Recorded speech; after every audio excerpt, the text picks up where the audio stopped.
Hi there, this is Anne Marie, the anti-HR HR lady, and I wanted to talk to you a little bit about 3 things that you should never do when you are presenting a complaint of discrimination to human resources. Number 1, do not share any of the documentation you have collected to support your claim with human resources. You can tell them that you have documentation, but do not share it.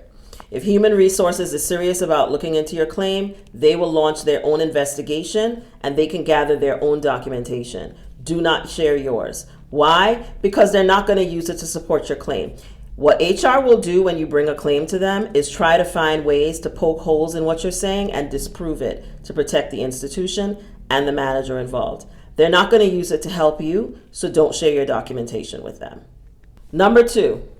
Do not believe them if they tell you that they're not going to share your claims with your manager. 9 times out of 10, that's exactly what they're going to do. Why? Because as soon as you bring a concern, especially a claim of discrimination based on a protected class, to Human Resources, again, their job is to protect the company. They're going to try to figure out how they can disprove your claim. And the fastest and easiest way for them to do that is to try to claim that you are a poor performing employee. And they can't do that without engaging your manager. So when they tell you they're going to treat us confidential and they're not going to tell your manager anything about it, they're lying to you. I just have to be clear. They're lying to you. So do not believe them if they tell you that. Expect that they're going to share it with your manager and have a plan for how you're going to deal with that when they do.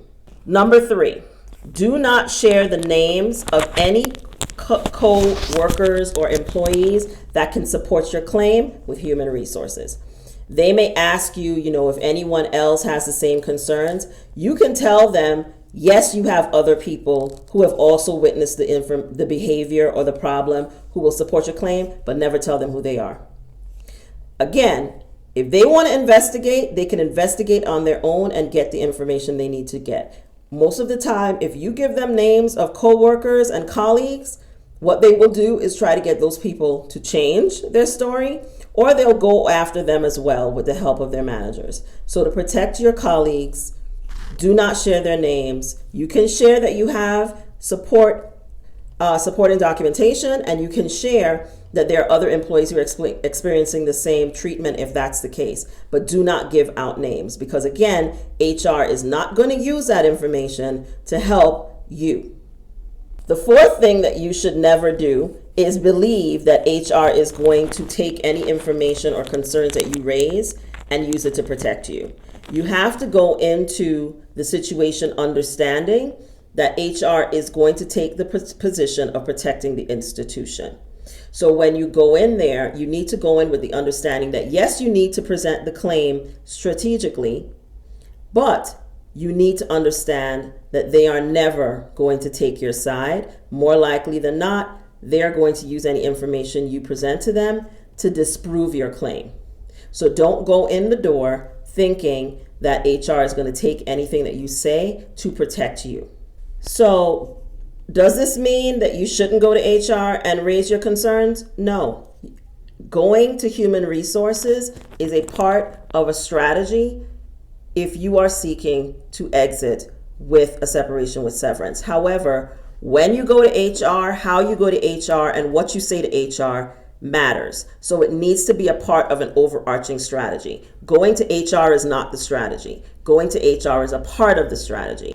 The other thing you need to understand about Human Resources is that if you present your issues effectively, you can actually make them see that taking the right steps and doing the right things for you can protect the institution. But their general approach to these issues is going to be to try to figure out a way to discredit what you're saying, to protect what the institution, and to align themselves with the manager to try to create a narrative that says that you're a problem. That's usually their default position. However, with the right strategy, you can get them to decide that giving you what you want is in the institution's best interest. And what I do with my clients is help them to leverage HR to exit. But they go in understanding that going to HR to raise their concerns is a part of their strategy. It's not the end game. right? So when you go to human resources, you need to understand that you're using them to get to an exit. You're not going there expecting that they are going to resolve your claim, that they're going to protect you, that they're not going to share the information with your manager, that they're not going to try to disprove it.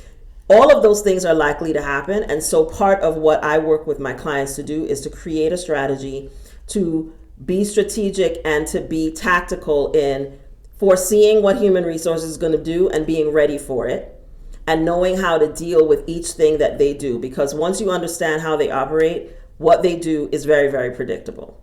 But it's very important that you just don't blindly go to human resources with the information that you have, expecting that they're going to look out for you, because they will not. So if you believe that you are dealing with a discriminatory, hostile work environment and you need assistance in dealing with human resources, especially if you want to exit with a separation with severance, please contact me, book a discovery call, and let's map a strategy to get you out of there. But please do not go into HR and give them all your documentation and start naming names and giving them information, because they are not going to use anything you give them to protect you or to look out for you. They're going to try to figure out a way to use it against you. This is Anne Marie, the anti-HR lady. As I always say, HR is not your enemy, but they're definitely not your friend. But I am.